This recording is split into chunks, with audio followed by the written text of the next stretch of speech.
Bismillahirrahmanirrahim. Welcome to Shahrukh Alam College of Health Sciences, Multan. Dear students, I am Dr. Shiza Inaham. I am here to present the lecture on pharmaceutics. As you know, we have continued our online classes. So, we have started our topic ionization. Today's its test preparations and review include in these slides. आज हम जो है इसके question वगैरह जो है वो देखेंगे कि इसमें से क्या पॉसिबल क्वेश्चंस हैं, क्या हम इसमें से क्वेश्चनिंग आप लोग जो है मुझसे कर सकते हो। इसके बाद ये है कि मैंने आप लोगों को कहा था कि आप लोगों ने जो है वो अपने लेक्चर्स जो है लेक्चर में से क्वेश्चंस जो हैं वो रिकॉर्ड कराने हैं, लेकिन अभी तक मुझे जो है वो एक भी क्वेश्चन जो है वो रिकॉर्डेड नहीं मिला था।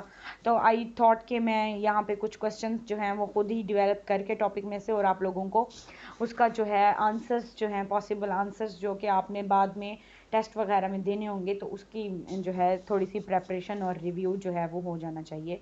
यहाँ पे मैंने 5 क्वेश्चंस जो हैं वो कोट किए हैं। बारी बारी हम इनको डिस्कस कर लेंगे। What is the difference between hydrogen atom and hydrogen ion. Second one is what is ionization energy, कि आयनाइजेशन एनर्जी होती क्या है। How an ion is develop from it, air ion उससे कैसे बनता है। नेक्स्ट है why and how an ion is formed. Fourth one is difference between atom and ion with special reference to oxygen. What are the applications of ionization energy और ionization और simple ionization, इन सब का जो है वो हम बारी बारी। तो पहले हाइड्रोजन एटम और हाइड्रोजन आयन की बात कर लेते हैं। लास्ट स्लाइड्स में जो है मैंने आप लोगों को एंड पे जो है वो एटम और आयन की समरी में जो है वो आप लोगों को जो स्लाइड्स दी थी वो इसका आंसर होगा।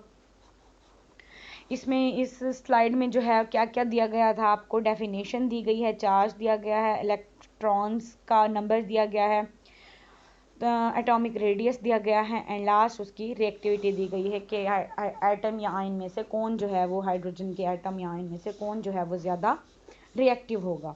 तो डेफिनेशन में सिंपल उसकी जो है वो पिक्चर आ जाती है कि किस तरह हाइड्रोजन एटम बना होता है, किस तरह हाइड्रोजन आयन बना होता है। ऑब्वियसली एक जो है वो आयन को एटम को डिफरेंस क्या बनाता है, उसका चार्ज बनाता है, और वो चार्ज किसकी वजह से होता है, डिफरेंस इन इलेक्ट्रॉन्स। या तो इलेक्ट्रॉन जा रहा है या इलेक्ट्रॉन आ रहा है, नंबर ऑफ इलेक्ट्रॉन्स पे जो है वो किसकी एटम का आयन बनना जो है वो डिपेंड करता है। इसलिए इलेक्ट्रॉन्स का जो है वो फैक्टर जो है मोस्ट इंपॉर्टेंट होता है किसी एटम को आयन से डिफ्रेंशिएट करने के लिए या उनका फ़र्क मालूम करने के लिए। तो सेकंड उसका चार्ज दिया गया है। एटम, एक एटम जो है वो ऑलवेज क्या होगा, न्यूट्रल होगा, चाहे इन केस ऑफ हाइड्रोजन हो गया, क्लोराइड हो गया, सोडियम हो गया, कोई भी एटम देख लो। मैंने आप लोगों को कहा था कि आपने पीरियोडिक टेबल जो है उसको विजुअलाइज करना है। नेट से भी आप डाउनलोड कर सकते हो पीरियोडिक टेबल अपने मोबाइल्स पे। और दूसरा ये कि आप कोई भी आपके जैसे घर में है अगर अवेलेबल एफएससी मैट्रिक की बुक केमिस्ट्री की, तो उसमें भी आप जो है वो पीरियोडिक टेबल को देख सकते हो। पीरियोडिक टेबल में से आपने लाजमी जो देखना था कि एक पीरियोडिक टेबल में एलिमेंट्स दिए गए हैं, साथ साथ उसका एटॉमिक नंबर और मास नंबर दिया गया है। तो उससे आपको पता चल जाता है कि हाइड्रोजन के एटॉमिक नंबर क्या है और उस किस बेस पे उसको नंबर 1 पे प्लेस किया गया है, because of 1 electron in its atom. Atom में उसके जो है वो एक ही इलेक्ट्रॉन है जिसकी बेस पे उसको जो है वो वहाँ पे प्लेस किया गया है। उसके बाद नंबर ऑफ इलेक्ट्रॉन्स हो गया, एटॉमिक रेडियस हो गया। एटॉमिक रेडियस जो है वो बढ़ेगा या कम होगा किस बेस पे, अगर एक इलेक्ट्रॉन है और वो जो है चला जाएगा, अगर एटम से निकल जाएगा तो उसका रेडियस जो है या साइज जो है वो कम हो जाएगा, क्योंकि उसका ऑर्बिट जो है वो ख़त्म हो गया, उसका ये जो गोल गोल सा सर्कुलर शेल था वो ख़त्म हो जाएगा। तो उसका एटॉमिक रेडियस क्या होता है, size of the atom. Reactivity, obviously hydrogen atom जो है वो मोर रिएक्टिव होगा और हाइड्रोजन आयन जो है वो लेस रिएक्टिव होगा। सेकेंड क्वेश्चन हमारे पास यहाँ पे कौन सा है, what is ionisation, how an ion is develop from it. Ionisation क्या होती है और उससे आयन जो है किस तरह से बनता है। ऑब्वियसली आयनाइजेशन में पहले आप इसकी जो है डेफिनेशन लिखोगे कि ये ऐसा प्रोसेस है जिसमें एक एटम में पॉजिटिव चार्ज आ जाता है बाय एटम जो न्यूट्रल है, लेकिन अगर एटम में इलेक्ट्रॉन पॉजिटिव चार्ज आ जाएगा अगर वो इलेक्ट्रॉन लूज करेगा, और नेगेटिव चार्ज आ जाएगा अगर वो इलेक्ट्रॉन जो है वो किसी से ले लेगा। तो ओवरऑल चेंज इन चार्ज, यानी चार्ज में जो उनके न्यूट्रल एटम था उस पर पॉजिटिव ही हाइड्रोजन के केस में +1 इलेक्ट्रॉन था, -1 इलेक्ट्रॉन था, +1 प्रोटॉन था, तो उनमें कोई डिफरेंस नहीं आ रहा था। लेकिन जब प्रोटॉन का नंबर जो है इलेक्ट्रॉन के नंबर से चेंज होगा तो ऑब्वियसली उस पर कोई ना कोई क्या आ जाएगा, चार्ज आ जाएगा। यानी अगर नेगेटिवली चार्ज इलेक्ट्रॉन बढ़ रहे हैं, यहाँ पे ये देखें गेन आ रहा है, इलेक्ट्रॉन नेगेटिव चार्ज बढ़ रहा है तो एटम पे क्या आ जाएगा, नेगेटिव चार्ज। लेकिन अगर पॉजिटिव चार्ज बढ़ रहा है, क्यों बढ़ रहा है, क्योंकि इलेक्ट्रॉन जो है वो कम हो रहे हैं, नेगेटिव चार्ज कम हो रहा है, पॉजिटिव चार्ज ऑब्वियसली बढ़ेगा तो हमारे पास क्या बनेगा, के टाइम बनेगा। लेकिन अगर इलेक्ट्रॉन जो है वो नंबर नेगेटिव नंबर बढ़ रहा है, इलेक्ट्रॉन गेन हो रहे हैं, लिए जा रहे हैं, तो नेगेटिव चार्ज जो है एटम पे आ जाएगा और एटम जो है no more it will be neutral, atom जो है वो न्यूट्रल नहीं रहेगा। तो it is the process of ionisation. और आयन किस तरह से, how an ion is developed, आपने ये एग्जाम्पल के साथ, जितने भी मैंने एग्जाम्पल एटम्स के साथ आयन बनाए हैं उसमें से कोई भी एग्जाम्पल आप इसके साथ लिख लोगे। इधर के कोई क्लोराइड आयन बन रहा है, कोई जो है वो क्लोराइड आयन बन रहा है, कोई सोडियम आयन बन रहा है, या कोई हाइड्रोजन आयन बन रहा है, तो उसमें आप क्या देखोगे कि किस तरह से एक आयन जो है डेवलप होता है एक एटम से। Why and how an ion is formed, एक आयन बनता क्यों है। ऑब्वियसली ये एक क्वेश्चन जो है वो आपकी उसमें रेज होगा कि अगर नेचुरली एटम्स प्रेजेंट हैं और एटम का हर किसी का अपना अपना जो है वो अपना अपना स्टेट है उसकी, और वो हर किसी का अपना एटॉमिक नंबर है, अपने प्रोटॉन और इक्वल इलेक्ट्रॉन और प्रोटॉन है, यानी जितने इलेक्ट्रॉन होते हैं उतने ही उसी एटम में प्रोटॉन होते हैं, ना उस पर कोई चार्ज होता है। तो why an atom and how an atom is ion is formed, एक आयन क्यों बनता है। आयन बनता है, बेसिकली आयन बनता है ताकि किसी और एटम से मिला जा सके। In case of sodium chloride जो आपके लेक्चर में दिया गया था, यहाँ पे मैंने एग्जाम्पल जो है वो चेंज कर दिया, सोडियम क्लोराइड की जगह मैंने यहाँ पे लिख दिया मैग्नीशियम क्लोराइड, मैग्नीशियम क्लोराइड या मैग्नीशियम क्लोराइड लिख दिया यहाँ पे मैंने। तो यहाँ पे मैं आपको बताऊंगी कि क्यों बनता है एक आयन और कैसे बनता है एक आयन। क्यों बनता है ये तो आपको पता चल रहा है कि सीधा सादा जो है वो हम ना सोडियम खा सकते थे ना क्लोराइड।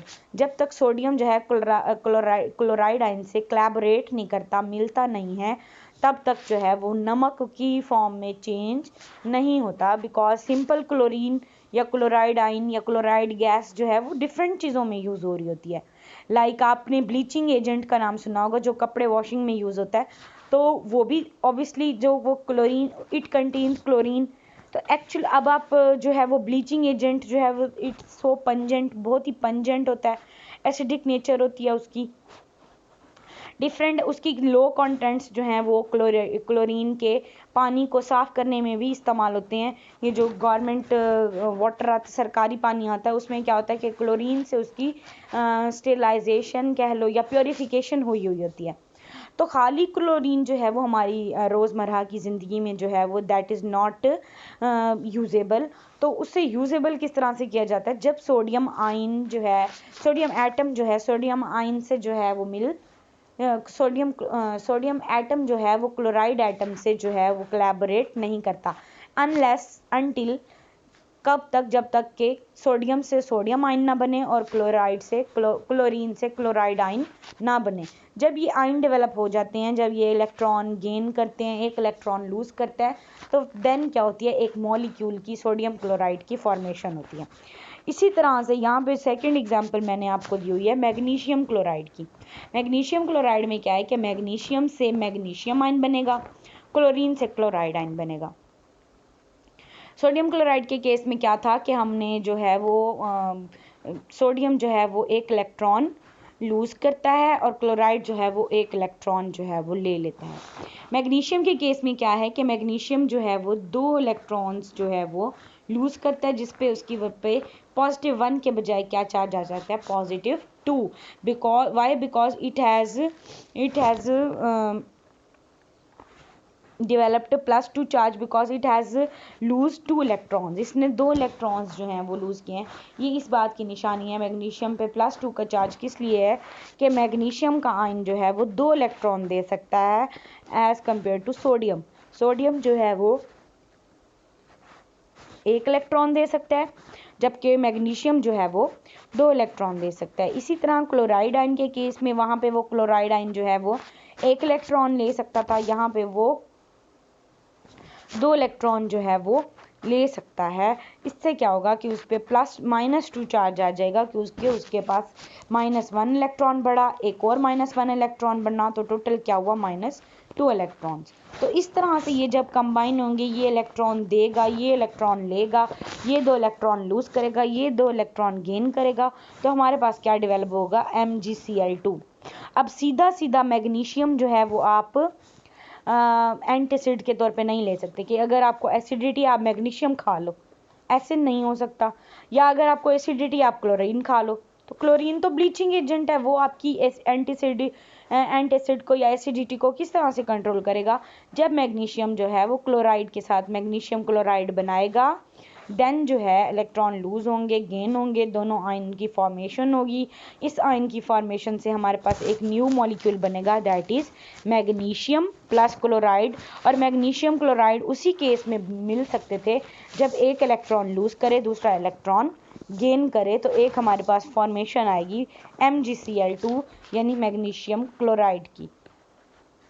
ये मैग्नीशियम क्लोराइड अब ना अकेला मैग्नीशियम किसी काम आ सकता था, ना अकेला क्लोराइड किसी काम आ सकता था, तो मैग्नीशियम क्लोराइड जो है अब मिलके उसने क्या किया है, आप इसमें क्या करोगे, आप लोग पीरियोडिक टेबल में देखोगे कि मैग्नीशियम का एटॉमिक नंबर क्या है, मैग्नीशियम का स्ट्रक्चर बनाओगे, साथ में क्लोरीन का स्ट्रक्चर बनाओगे, क्लोरीन की जगह देख के उसका एटॉमिक नंबर देख के उसमें दरमियान में जितने प्रोटॉन्स होंगे साइडों पे उतने ही इलेक्ट्रॉन्स होंगे, दोनों का स्ट्रक्चर बना के आपने ये वाला मॉलिक्यूल जो है वो डेवलप करना है। देखना है कि ये कितने इलेक्ट्रॉन बाहर वाले शेल से, आउटर मोस्ट शेल से, बाहर वाले शेल से दे सकता है और ये कितने ले सकता है। उसके बाद इनकी जो नई कॉन्फ़िगरेशन बनेगी, यानी ये 2 इलेक्ट्रॉन लूज करने के बाद किस शक्ल का हो जाएगा, ये 2 इलेक्ट्रॉन गेन करने के बाद किस शक्ल का हो जाएगा, ये आपने जो है वो बनाना है। नेक्स्ट हमारे पास क्या है, difference between atom and simple, एक oxygen with reference to oxygen. अब ये मैंने आपको पिक्चर दी हुई है, डायग्राम दी हुई है, आप लोगों ने इसको राइट भी करना है कि एक दरमियान में लाइन लगानी है, एक साइड पे एटम लिखना है, एक साइड पे आयन लिखना है। जहन में किसको रखना है, ऑक्सीजन को रखना है, जिसका एटॉमिक नंबर क्या है, 8 है। यहाँ पे भी आपको 8 इलेक्ट्रॉन्स दिख रहे होंगे, 1 2 3 4 5 6 7 8।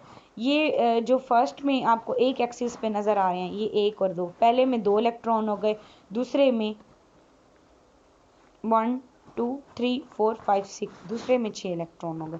अब यहाँ से जब एनर्जी आएगी या एक इलेक्ट्रॉन जो है वो लूज होगा, या इलेक्ट्रॉन जो है वो इसमें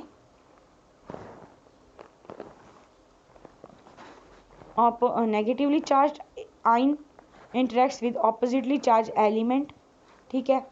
अगर कोई नेगेटिवली चार्ज आयन है, हवा में जो है वो कोई इलेक्ट्रॉन पाया जाता है, कोई इलेक्ट्रॉन जो है वो एयर में लूज हो गया, वो ऑक्सीजन के साथ मिलके उसे क्या बना देगा, नेगेटिवली चार्ज आयन बना देगा। अब एटम में क्या था, एटम में जितने पॉजिटिव प्रोटॉन थे 8, उतने ही इलेक्ट्रॉन थे 8। यहाँ पे एक इलेक्ट्रॉन ऐड हुआ, यहाँ पे कितने बन गए, 1 2 3 4 5 6 7 8 एंड 1 + 1 9 इलेक्ट्रॉन जो है यहाँ पे डेवलप हो गए। लास्ट हमारे पास क्या क्वेश्चन था, लास्ट हमारे पास क्वेश्चन है, what are the applications of ionization energy. तो आयनाइजेशन एनर्जी की एप्लीकेशंस में आप लोगों अपने रजिस्टर खोलो, नोट्स खोलो, या फिर आप अपने जो है वो जो मैंने स्लाइड्स बनाई हैं वो देखो, तो उसमें क्या था कि पहले तो एडमिनिस्ट्रेशन होगी या एब्जॉर्प्शन होगी, कि ऑरली आप दे रहे हो, सबक्यूटेनियस दे रहे हो तो ब्लड में। ये पिक्चर आप देखो गौर से, तो इसमें सबसे पहले अब्जॉर्प्शन दी हुई है, डिस्ट्रीब्यूशन दी हुई है और एलिमिनेशन दी हुई है। कि आयनाइजेशन से क्या होगा, हम देखते हैं कि ये ड्रग जो है वो आइदर इनहेल हो रही है, ट्रांसडर्मल हो रही है, या हम सबक्यूटेनियस दे रहे हैं डायरेक्ट ब्लड में, या फिर ये ऑरली गट में जा रही है या लिवर में जा रही है। वहाँ पे क्या होगी इसकी, वहाँ पे हम देखेंगे कि इसकी डिस्ट्रीब्यूशन और मेटाबॉलिज्म हो रहा है, या तो वो लिवर में हो रहा है, या गट में हो रहा है, या ब्लड में हो रहा है, या फिर लंग्स में हो रहा है। उसके बाद जो है जितनी ड्रग जो है चाहिए थी यहाँ पे सारी जो है वो ज़रूरत के मुताबिक यूज़ हो के फिर क्या हो जाएगी, बॉडी से एलिमिनेट, या तो गट में फीसिस के थ्रू, यूरिन के थ्रू, या स्वेट जो है पसीना उसके थ्रू, या एक्सहेल्ड एयर जैसे कि हम लंग्स से ले रहे हैं तो सांस लेंगे तो उससे जो है वो। तो यहाँ पे हम देख सकते हैं कि यहाँ पे कौन सी हमें आयनाइज किस एटम को या इन दवाइयों में इंट्रावेनसली, ऑरली, सबक्यूटेनियसली, ट्रांसडर्मली, इनहेलेशन में क्या किस किस तरह से जो है वो हम कौन सा एटम यूज़ करके हम जो है प्रोवाइडेड जगह पे अपना मॉलिक्यूल भेज सकते हैं ताकि वो बॉडी से एलिमिनेट भी हो जाए। लाइक अगर किडनी में स्टोन्स, वैसे इसकी ये एप्लीकेशन भी है रेज की, रेडिएशंस की, कि किडनी में स्टोन्स हो तो हम रेज थेरेपी कराते हैं। नेक्स्ट स्लाइड में आप जैसे देख रहे हो, ये देखेंगे ये रेज इमेजिंग हो गई कि हम इमेज के ज़रिए एक्सरे डायफ्रैक्शन, एक्सरे क्या होता है, एक्स रेज को यूज़ करते हुए हम क्या करते हैं, इमेजिंग करते हैं। रेज किस तरह से डेवलप होती हैं, आयनाइजेशन से।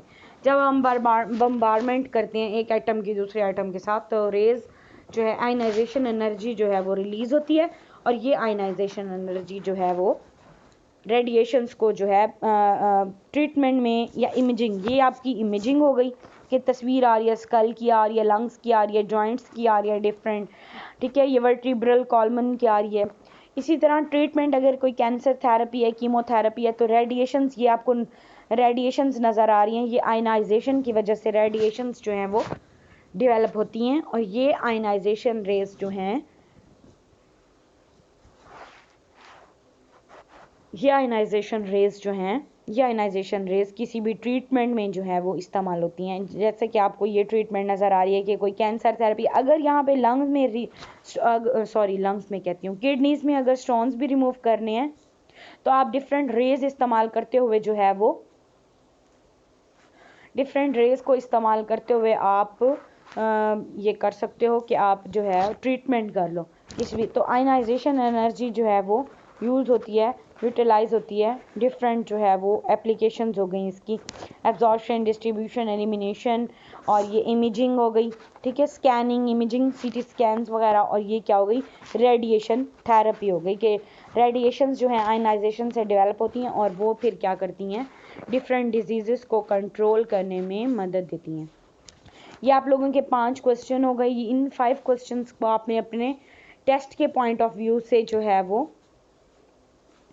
प्रिपेयर करना है ताकि आप लोग जो है वो इस चैप्टर को जो है प्रिपेयर कर सको। अब बाकी अब आयनाइजेशन के उसमें स्लाइड्स और ये जो क्वेश्चंस हैं इनके आंसर्स जो हैं ये आप लोग जो है स्टडी कर सकते हो, ठीक है। ये आप लोगों ने काइंडली इनको जो है रिव्यू करना है। क्या होता है स्कूल के कॉलेज के अपने वेबसाइट पे जो है आउटपुट देना है कि किस तरह से आप लोग जो है एक्टिव भी हो या आउटपुट दे रहे हो या नहीं। थैंक यू क्लास, आप लोग ये इसे रिवाइज करें काइंडली और देन मुझे जो है वो फीडबैक सबमिट कराएं। अल्लाह हाफिज़।